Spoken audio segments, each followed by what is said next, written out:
ආයිබෝන්. සොබාදම කියන්නේ පුදුමාකාර තැනක්. සමහර වෙලාවට ඒ පුදුමේ හරිම දරුණු මුහුණුවරක් ගන්නවා. අද මම ඔයාලට මේ වීඩියෝ එකෙන් කියන්න යන්නේ වැලි කොටි මෝරු සෑන් ටයිගර් ෂාක්ස් ලෝකයේ සිදුවන ඇඟ කිලිපොලා යන අමුතුම කතාවක්. සාමාන්‍යයෙන් ඕනෑම සත්වෙක් තමන්ගේ මවගේ ගර්භාෂය ඇතුළේ ඉන්නේ ඊටම ආරක්ෂිතව. නමුත් වැලි කොටි මෝර පැටියෙකුට නම් මේ තත්ත්වය සම්පූර්ණයෙන් වෙනස්. මවගේ ගැබ තුළ මෝර පැටවුන් කිහිප දෙනෙකු වැඩෙන්න පටන් ගත්තත් ඒ අතරින් මුලින්ම වැඩෙන සහ ශක්තිමත්ම වන පැටවා හරිම භයානක තීරණයක් ගන්නවා.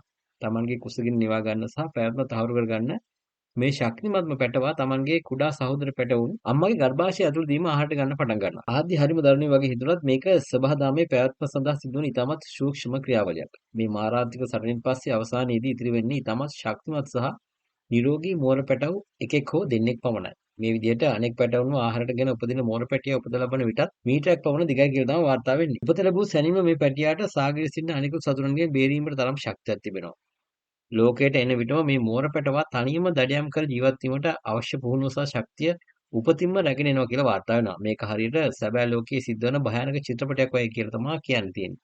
උපදින්නත් කලින් තමන්ගේම සහෝදරයන් මරාගෙන කන මේ මෝර පැටව ගැන ලෝකේ පුරා සත්ව විද්‍යාඥයන් පවා පුදු වෙනවා. දරුණු වුණත් මේක තමයි සබදාමේ ශක්තිවන්තය පමණක් ඉතිරි වීමේ survival of the fittest නීතිය.